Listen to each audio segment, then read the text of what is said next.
Welcome back. మన next call Chicago నుంచి ఉన్నారు వీరా. హలో హలో, నమస్తే అండి. కుటుంబ వారికి నేను ఐసిఐసిఐ బ్యాంక్ 890 లో తీసుకున్నానండి. సంవత్సరాలు అవుతుందండి. ఇది ఈ ప్రైస్ లో అమ్మేయచ్చా, ఇంకా వెయిట్ చేయొచ్చా? అంటే ఒక్కటే రీసెంట్ ర్యాలీ తర్వాత ఒక షార్ట్ టర్మ్ పీక్ అయితే రీచ్ అవుతాయండి స్టాక్ అనమాట. 1300 దగ్గర కాస్త సైకలాజికల్ రెసిస్టెన్స్ ఫేస్ చేసే పాసిబిలిటీ ఉంది స్టాక్ లో. కానీ మీడియం టర్మ్ అప్ ట్రెండ్ చాలా స్ట్రాంగ్ ఉందండి. లాంగ్ టర్మ్ అప్ ట్రెండ్ కూడా చాలా బులిష్ గా ఉంది. ఎందుకంటే ఎప్పుడైతే కనుక లాస్ట్ 2 years లో ఈ పర్సనల్ లోన్ పోర్ట్ఫోలియో ఇవన్నీ రీజిగ్ చేసి ఇటు యూపీఎస్ తగ్గించుకుంటా వెళ్ళారు అనమాట. స్టాక్ కంటిన్యూస్ గా టాప్స్ ఫామ్ చేయడం కూడా మనం చూస్తున్నాం. మీరు హోల్డ్ చేయండి, 1.5 year హోల్డ్ చేశారు. ఫండమెంటల్లీ స్ట్రాంగ్ బ్యాంక్ అనమాట. ఈవెన్ కరెంట్ లెవెల్స్ దగ్గర నుంచి another 500 to 600 rupees up to 1800 వరకు కూడా పొటెన్షియల్ ఉంటుంది అని అనుకుంటున్నాను నేను నెక్స్ట్ 1 to 1.5 year లో అనమాట. ఎందుకంటే ఇండియన్ మార్కెట్స్ ఇప్పుడిప్పుడే రీవేట్ అవుతున్నాయండి. ఎందుకంటే పోస్ట్ ఎలక్షన్స్ రీవేటింగ్ అంటూ వస్తే కనుక ఫస్ట్ లీడ్ చేసేది కూడా మా మార్కెట్ ని బ్యాంక్స్ అనమాట. షార్ట్ టర్మ్ లో పెరిగినాయి కానీ ఒక స్మాల్ కరెక్షన్ వచ్చినా కూడా నేను అనుకుంటాం ఐసిఐసిఐ బ్యాంక్ లో మేబీ అప్ టు 1150, 1140 కంటే కూడా కిందకి వెళ్ళకపోవచ్చు. క్లోజర్ టు దట్ లెవెల్ వస్తే కనుక ఎక్స్ట్రీమ్లీ గుడ్ బై కూడా అవుతుందండి. హోల్డ్ చేయండి అసలు.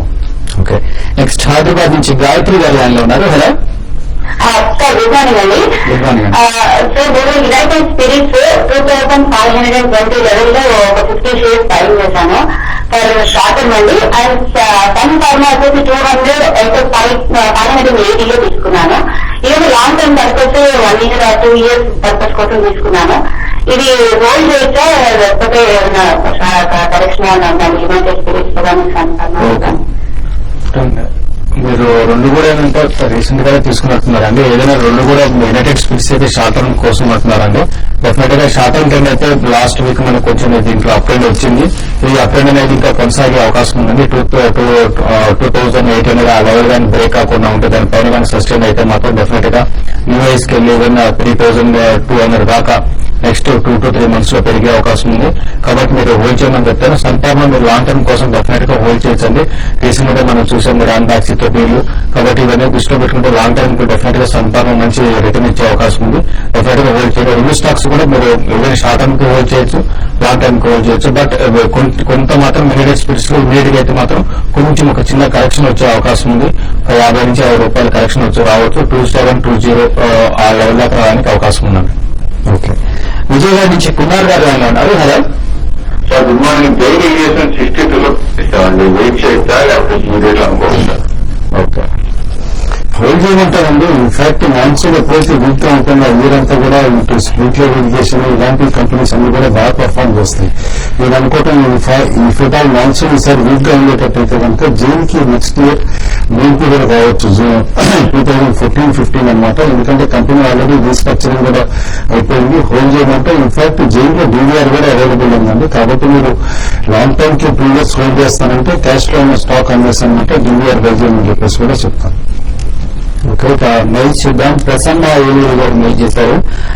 Gabriel and Lloyd engineering and Neyveli Vignan, ఇది గ్యాబ్రియల్ 34 లో, లాయిడ్ 63, నైవేలి 71 లో బై చేశారట. వచ్చే కొన్ని వారాల్లో ఎలా ఉంటుంది అని అడుగుతున్నారు. ఆల్ 3 స్టాక్స్ మనం లాస్ట్ 1 month లో రికమెండ్ చేసిన స్టాక్స్ అండి. ఇన్ఫాక్ట్ లాయిడ్ అనమాట 50 to 53 రికమెండ్ చేసిన స్టాక్ ఆల్రెడీ 70 లెవెల్ కూడా టెస్ట్ చేసింది అనమాట. అది షార్ట్ టర్మ్ పీక్ అనమాట. బట్ హోల్డ్ చేయమంటాను. ఎందుకంటే క్రాంప్టన్, వోల్టాస్ వీటిలో ర్యాలీ చూస్తామంటే ఎలక్ట్రికల్ ఎక్విప్మెంట్ లాయిడ్ కూడా 85-90 వరకు పొటెన్షియల్ ఉందని చెప్పేసి అని అనుకుంటున్నాను. ఇటు గేబ్రియల్ కూడా అనమాట షాక్ అబ్జార్బర్స్ లోనే ఇటు ఫోక్స్ అనమాట, 2-wheeler ఫోక్స్ లో అనమాట మార్కెట్ లీడర్షిప్ ఉంది. అండ్ రీసెంట్లీ ఏఎం సెగ్మెంట్ కాకుండా రీప్లేస్మెంట్ సెగ్మెంట్ నుంచి కూడా కంపెనీకి అనమాట చాలా ఆర్డర్ ఫ్లో ఇంప్రూవ్మెంట్ కనిపిస్తామన్నమాట. కాబట్టి డెఫినెట్లీ హోల్డ్ చేయమంటే స్టాక్ టర్మ్ పర్చ్ 50 రూపీస్ అనమాట ఈ మీడియం టర్మ్ అని చెప్పేసి రికమెండ్ చేస్తాను. ఓకే, దేవేంద్రరావు గారు ఎస్ బ్యాంక్ గురించి అడుగుతున్నారు. ఎల్ఎన్టీ ఫైనాన్స్ ఎస్ బ్యాంక్ లో స్టేక్ బై చేస్తున్న వార్తలు వస్తున్నాయి, ఇది కరెక్టా? ఒకవేళ కరెక్ట్ అయితే దేనికి ప్రాఫిటబుల్ గా ఉంటుంది అని అడుగుతున్నారు. ఏదైనా కూడా ఒక న్యూస్ అనేది క్లియర్ గా తెలియలేదండి. ఇప్పుడున్న పరిస్థితులు అంటే రెండు కూడా చాలా స్ట్రాంగ్ గా అప్ ట్రెండ్ లోనే ఉన్నాయి. అయితే రీసెంట్ గా చూసుకుంటే ఎస్ బ్యాంక్ 420 ఆ లెవెల్ పైన సస్టైన్ అవుతుంది. కాబట్టి ఎస్ బ్యాంక్ మీరు హోల్డ్ చేయండి. కొంచెం డౌన్ సైడ్ వచ్చినా కూడా 420, 405 దగ్గర ఆడడానికి అవకాశం ఉందండి. వీరు రెడ్డి గారు అడుగుతున్నారు. హెచ్డిఐఎల్ అండ్ మెక్డానల్డ్స్ లో కాల్స్ తీసుకోవచ్చా ఈ టైంలో అడుగుతున్నారు. హెచ్డిఎల్ విషయానికి వస్తే రీసెంట్ గా చూస్తే 80 రూపీస్ పైకి మనకు కొంచెం కరెక్షన్ వచ్చిందండి. ఇది 68 దాకా రావచ్చు, 66 దాకా రావచ్చు. అక్కడికి వచ్చినప్పుడు మీరు కాల్ ట్రై చేయండి. బట్ కాల్స్ కి మన ప్రీమియం చాలా ఎక్కువ ఉన్నాయండి సిరీస్ లో. దాన్ని దృష్టిలో పెట్టుకొని కాల్స్ మీరు ట్రై చేయమంటారు. ఒక చిన్న కరెక్షన్ లో మాత్రం మీరు కాల్ తీసుకోమంటారు. బట్ ప్రీమియమ్స్ మాత్రం చాలా ఎక్కువ ఉన్నాయండి. జగదీష్ గారు అడుగుతున్నారు, మోసెడ్ నెక్స్ట్ 3 years కోసం తీసుకోవచ్చా అని అడుగుతున్నారు.